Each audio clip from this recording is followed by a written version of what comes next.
It is January 7th, 2024, and I just wanted to do a short video to give you a little bit of insight into some of the changes that are going to happen in our channel in 2024.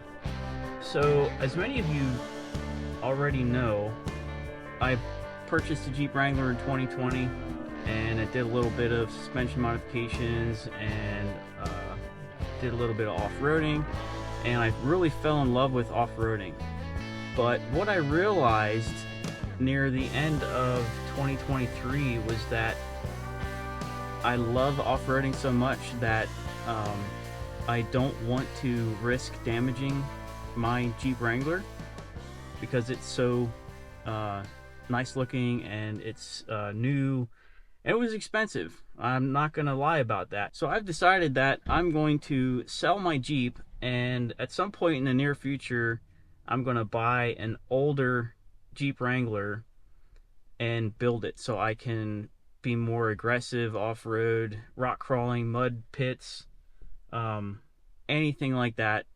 So the reason behind that is that I don't want to have to worry about damaging it. So it's gonna get beat up, it's gonna get scratches and nicks, and you know what, that's the name of the game. That's what happens in off-roading. But if you watched any of our videos, you can tell I'm pretty nervous about taking my blue Jeep off-road. And I mean, it's a great Jeep. It's super capable. It's only had two minor issues. One was a technical service bulletin that came out for loose steering boxes. I had that replaced shortly after I bought it. And the other was ended up being a loose ground. We made a video. I'll put the link up to that video here. But other than that, it's been trouble-free for me. Had great power, road manners. It rode great. The suspension modifications I did to it didn't really affect it because the springs that I chose were really close to the factory spring rate, so it rode really nice. Tracked well. It was a really nice vehicle to take on road trips. Roseanne and I have gone several times on longer road trips with it, and I have no complaints. So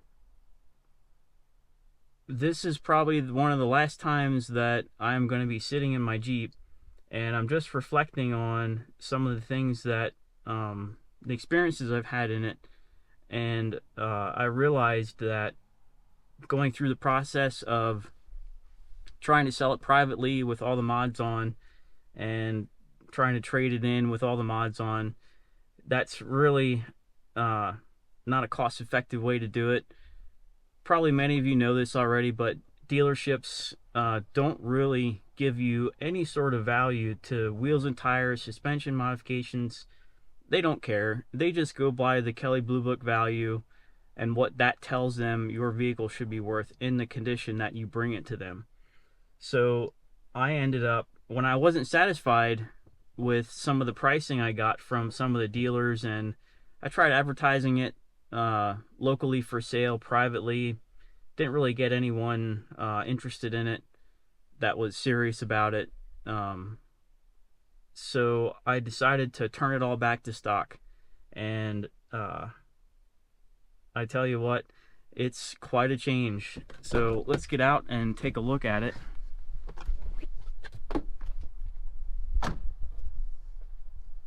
So this is what it looked like factory stock, and this is how I'm trading it. So by the time you see this, I will already have the replacement to this. I bought a truck so I can also tow the older Jeep on a trailer back and forth to the events, so I don't have to worry about damaging the off-roading Jeep so much that it's not drivable because I'll be able to get home.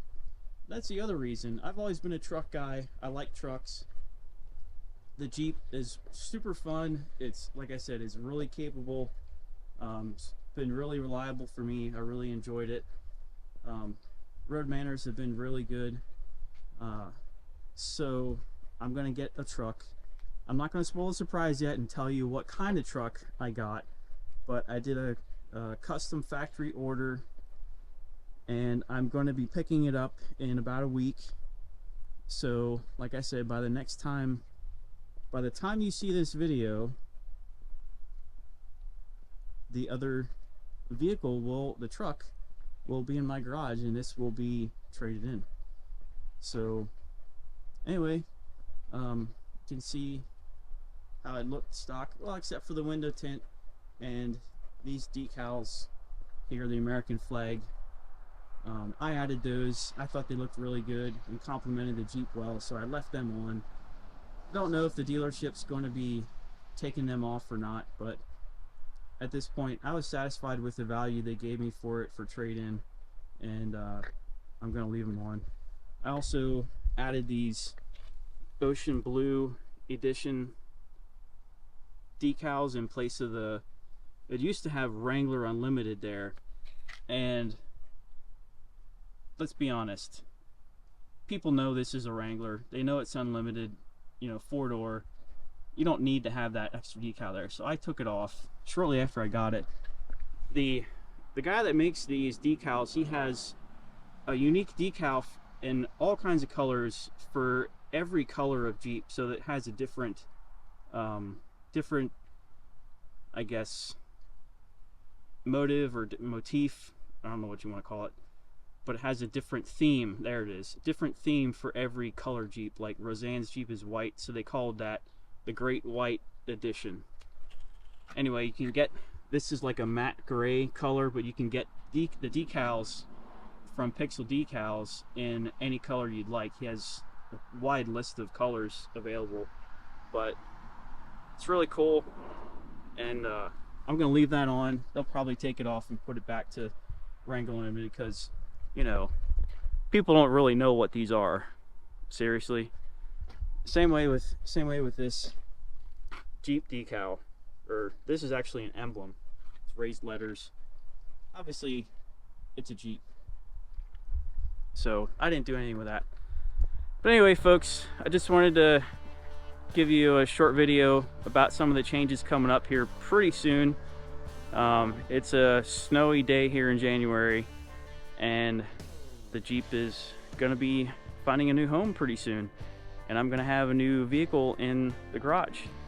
Stay tuned, because I'm gonna be doing some modifications to it to do some overlanding, and that's gonna be another adventure, probably several adventures for Roseanne and I, is getting into more overlanding style of off-roading. So stay tuned in 2024. It's gonna be fun.